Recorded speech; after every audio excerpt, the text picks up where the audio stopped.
Παναγιώτη μου, τα πράγματα γενικότερα μέσα στο χώρο, στο κύκλωμα, πώς τα βλέπεις αισιόδοξα? Βέβαια έχεις μέσα σου τη φρεσκάδα, την νεανικότητα, την αισιοδοξία, τα όνειρα, τις ελπίδες.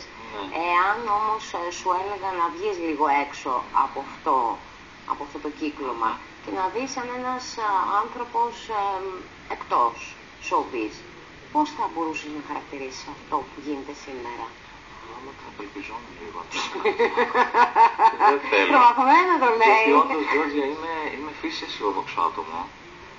Δεν ξέρω, και ίσως τα βλέπω όλα μέσα από ένα ωραίο συννεφάκι, αλλά αν βγω έξω και αν λάβω υπόψη μου ότι πολλοί συνάδελφοι αξιολογότατοι είναι χωρίς δουλειά αυτή την περίοδο, πρέπει να τρομάξω.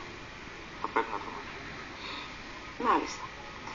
Λοιπόν, επειδή εμείς εδώ αγαπάμε Παναγιώτη Πετράκη και επειδή ξέρουμε ότι έχει ένα πολύ μεγάλο fan club, έχεις fan club, έτσι, οι οποίοι μου στέλνουν και συνέχεια μηνύματα στο Facebook.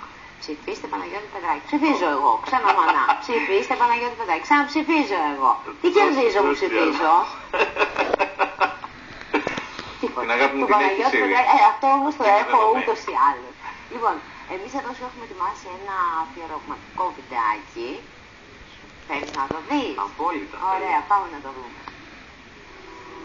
Παναγιώτης Πετράκης, ηθοποιός, τραγουδιστής, χορευτής. Ένας άνθρωπος με πολύβλευρη προσωπικότητα, πολλές καλλιτεχνικές δραστηριότητες και ανησυχίες. Γεννήθηκε και μεγάλωσε στο Χαλάνδρι. Η ενασχόλησή του με την ηθοποιία ήταν επιθυμία των γονιών του και έτσι σπούδασε θέατρο στη σχολή Βεάκη, αλλά όπως ο ίδιος δηλώνει αργότερα, δεν θα μπορούσε να κάνει κάτι άλλο εκτός από το επάγγελμα του ηθοποιού. Αν τρέχω διαρκώς πίσω από τον πάνω, να καλύπτω τις τραβές του. Να κάνω τα στραβά μάτια στις λαμογιές του Ρούσου, παρηγορώ τον ένα, παρηγορώ τον άλλο, δεν μπορώ, βαρέθηκα. Τέλος, έχω και εγώ δικά μου προβλήματα και πολύ σοβαρά μάτια.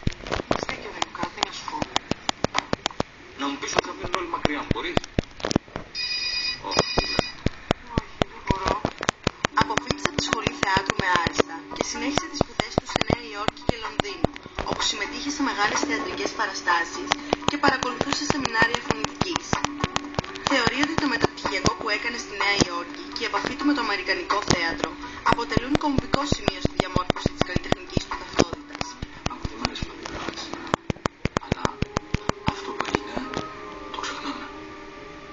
Αυτή την περίοδο επαγγελματικά ανήκε στην παρέα της Φεγγαρόπετρας, όπου υποδίεται τον τηλεοπτικό Λούκα, καθώς και σε μια Flash Royale παράσταση με τραγούδια από τον κινηματογράφο στο Καζαμπλάνκα, στο πλευρό της Νίνας Λοντσάρη και στη σκηνοθεσία Αποστολίας Παπαδαμανάκη.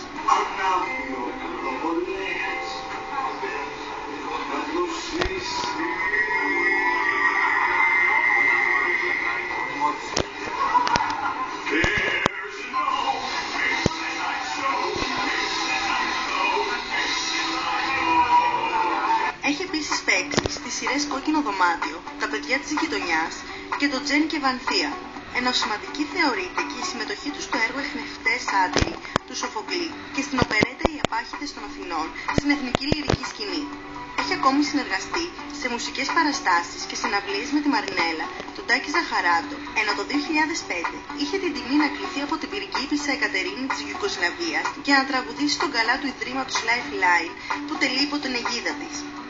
Ο ίδιος, σε παλαιότερη συνέντευξή του, δήλωσε πως η ενασχόλησή του με το τραγούδι τον έχει φτάσει σε υψηλότερα επίπεδα καλλιτεχνικής ικανοποίησης.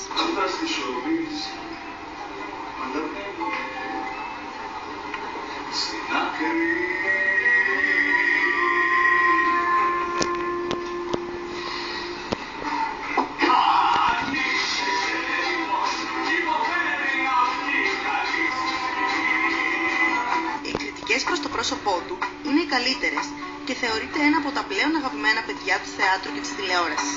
Σε ό,τι αφορά τη συμμετοχή του στη σειρά Τα Μυστικά της ΕΔΕΠ, στο ρόλο του πρωταγωνιστή, αναφέρει πως του πήρε 11 χρόνια για να φτάσει στο σημείο που είναι αυτή τη στιγμή, καθώς και ότι το συγκεκριμένο σύριαλ αποτελεί ευλογία στη ζωή του. Μόνο καλό θα μπορούσε να του κάνει αυτή η δουλειά. Όχι ρε γαμώ, όχι και αυτό απόψε. Ποιος είναι, Λούκα? Ποιος το είπε αυτό? Έχει καμιά σημασία τώρα, μπορείς παρακαλώ να μου πεις σε ποιο νοσοκομείο το πάνε? Λούκα, πες μου ότι δεν άκουσα τη φωνή της τραγουδιάρας. Νόρα, συγκεντρώσου. Το κοινό χαρακτηριστικό που έχει με τον τηλεοπτικό Λούκα είναι ότι έχουν και οι δύο μια έντονη αίσθηση δικαιοσύνης, ενώ θεωρεί τον εαυτό του ανοιχτό βιβλίο για όποιον θέλει να το διαβάσει.